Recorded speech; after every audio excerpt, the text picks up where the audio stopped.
Il faut de bonnes mesures pour dessiner un portrait. Il y a des règles à respecter que je vais vous montrer. Pour dessiner quelque chose de face, il y a des mesures à prendre, un dessin topographique à faire qui va vous aider à positionner les yeux, le nez, la bouche, les sourcils, même les oreilles. Et donc, je vais faire ce premier tuto sur le dessin de face. Je ferai ensuite un tuto pour le dessin de profil et le dessin de trois quarts. On va donc garder des bases simples pour que tout débutant puisse y arriver. On va apprendre à faire les lignes, les ronds, les cercles. Et n'oubliez pas qu'il faut vraiment dessiner beaucoup pour progresser. On se concentre là. À vos stylos, les gars. Plus vite vous dessinez, plus vite vous progresserez. Hop, hop. Et avant, il y a le générique.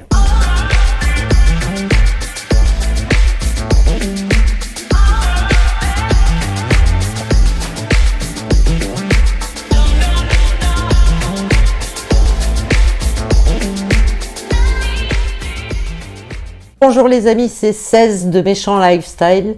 Je reviens pour vous faire un petit tuto donc de comment dessiner un portrait de face avec les bons éléments, les bons instruments, tout ça en 8 étapes. Je vous laisse regarder ça de suite.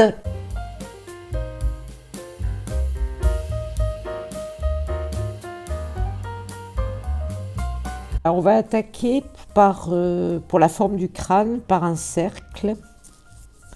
Un cercle que je fais volontairement avec un crayon bleu pour après que vous voyez la différence avec le remplissage. Bon, moi je le fais à main levée, je le repasse un petit peu pour que vous le voyez bien, mais vous pouvez aisément le faire avec un compas. Voilà, premièrement le cercle, que vous en aurez besoin pour tous les portraits que vous allez faire, aussi bien de face, de profil, de trois quarts et de dos. C'est la base. On sépare ensuite le cercle en deux parties égales. Et on va venir chercher le milieu de ce cercle ici. Et on va ensuite séparer le cercle en trois parties égales, un tiers, un tiers, un tiers, qui va nous permettre de marquer donc un tiers et le troisième tiers ici. Donc on a un tiers, un tiers, un tiers. Vont nous permettre de marquer la ligne des cheveux.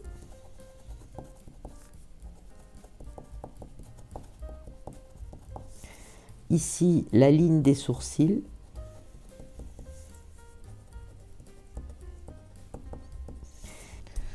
On va ensuite continuer le visage, le bas du visage, mais ça, vous n'avez pas besoin de tuto pour le faire. Vous savez comment est fait un visage, hein, avec la mâchoire, le contour du visage, voilà, que je repasse en un peu plus foncé. Et pour positionner les yeux, le nez et la bouche, on va devoir séparer les deux moitiés de cercle en tiers aussi, donc un tiers, un tiers, un tiers, un tiers, et on trace des lignes verticales. Je vais ensuite prendre un feutre noir pour dessiner les parties qui nous intéressent, à savoir les cheveux, le nez, les sourcils, la bouche et les oreilles. Alors, on va commencer par les sourcils. Les sourcils donc se situent sur la ligne des sourcils et d'ici à ici, voire ici. Pareil pour l'autre côté, ici ou ici. On dessine donc les sourcils qui partent de là à là, de là à là, donc de cette ligne à cette ligne, voire un peu plus loin. On peut faire des sourcils un peu plus épais pour un homme, par exemple, parce que si je dessine un homme, il n'aura pas le sourcil en arc de cercle comme on l'a nous, bien épilé évidemment. Donc vous pouvez vous lâcher un peu sur l'épaisseur. Donc on a déjà positionné les sourcils. Voilà, je les arrondis un peu ici. Voilà les sourcils. Dessous vont se positionner les yeux. Alors je vous invite à faire un arc de cercle pour l'œil par exemple. C'est le plus simple dans un premier temps. Dans le tiers du milieu du demi-cercle. Alors l'œil, vous pouvez le dessiner en arc de cercle, mais vous pouvez aussi le dessiner en trapèze. Voilà, c'est à vous de voir comme vous préférez dessiner ça. Donc voilà, on a positionné les yeux, on a positionné les sourcils. Maintenant, on va se positionner sur le nez. Donc le milieu du cercle étant là, on va venir positionner le nez jusqu'ici. Voilà, là vous avez le bas du nez. Hein, vous pouvez dessiner un petit peu les narines si ça vous chante dessous selon la position du visage. Mais au moins vous avez une idée générale de où se trouve le nez. Ensuite, on va séparer le menton en deux par une ligne imaginaire. Et c'est là que va venir se positionner la lèvre supérieure, à savoir avec au milieu du cercle la partie médiane de la bouche et une ébauche de la lèvre inférieure par exemple. Donc ça donne déjà des proportions réalistes à votre dessin. Ensuite je vais faire les yeux. Bon, après, libre à vous de les positionner dans la pupille dans n'importe quel sens, ça dépend où regarde le sujet, vous pouvez les mettre plus par là, plus par là. Le tout c'est que ce soit symétrique bien sûr, pas un œil qui part de chaque côté, ça serait pas drôle du tout. Voilà, on en est là.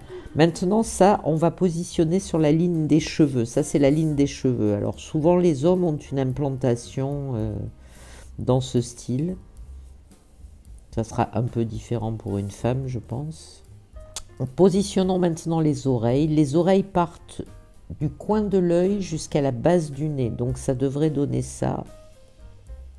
Si on veut être un peu proportionnel, pareil de là à là.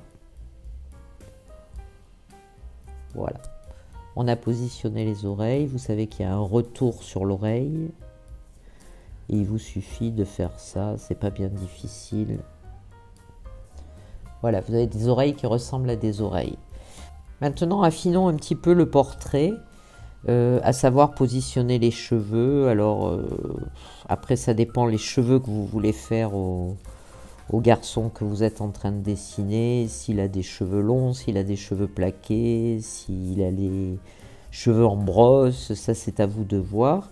N'oubliez jamais que les hommes ont souvent une patte ici, hein, qui donne un peu une forme plus masculine. Et on va repasser sur mon crayon bleu le contour du visage pour donner un peu plus de véracité à notre dessin. Voilà. Maintenant, il suffit d'affiner un petit peu le nez, à savoir que le nez part du haut des sourcils et descend par là. Le retour de la narine. Voilà, vous avez une idée, c'est pas obligé que ce soit aussi, le trait soit aussi dur. Vous pouvez le faire plus léger, vous pouvez l'estomper, vous pouvez montrer le haut du nez aussi. Là, c'est souvent la ride du lion. Après, vous avez les rides. Vous pouvez aussi affiner la bouche, mettre des coins à la bouche, faire une bouche semi-ouverte. Vous pouvez colorier les cheveux, c'est ce que vous ferez sûrement. Vous pouvez lui rajouter des cheveux qui pendent un peu dans le cou. Il y en a qui ont les cheveux un petit peu plus longs. Ça, c'est à vous de voir le type de cheveux que vous voulez faire. Et ce qu'il faut savoir chez l'homme aussi, c'est qu'on a les pommettes un peu plus marquées. Donc vous pouvez marquer en suivant le cercle, marquer l'épaisseur des pommettes ou simplement les ombrer quand vous le ferez en ombre. On a aussi les creux là devant, comme vous le savez. Voilà, ça vous donne une idée un petit peu générale. J'aime bien faire la paupière supérieure, ça donne un peu de véracité au dessin encore une fois. Et vous pouvez toujours rajouter des cils ou supérieurs, inférieurs. Vous pouvez rajouter des poches si la personne a un certain âge. Vous pouvez voilà, marquer un peu plus les traits selon l'âge de la personne. C'est à vous de voir, faire une fossette s'il en a une. Après, c'est vous qui décidez ce que vous allez faire. Le cou doit se trouver à la pointe de l'œil pour un homme, ce qui fait que ça lui donne un cou un peu plus épais, un peu plus viril. Et voilà, vous avez une ébauche d'un portrait facile à réaliser en quelques étapes. En tout cas, j'espère que ça vous a plu. N'hésitez pas à me laisser un pouce bleu si vous avez aimé et à liker, bien sûr, et surtout à commenter. Dites-moi ce que vous en avez pensé, si vous avez trouvé ça facile, si vous avez une autre technique, laquelle, et si vous voulez que je fasse d'autres tutos, j'en ferai sûrement de profil, de trois quarts. N'hésitez pas à vous exprimer, ça fait toujours plaisir et je vous répondrai. Voilà, merci d'avoir suivi jusque-là et je vous dis à bientôt. À ciao, bonsoir les amis.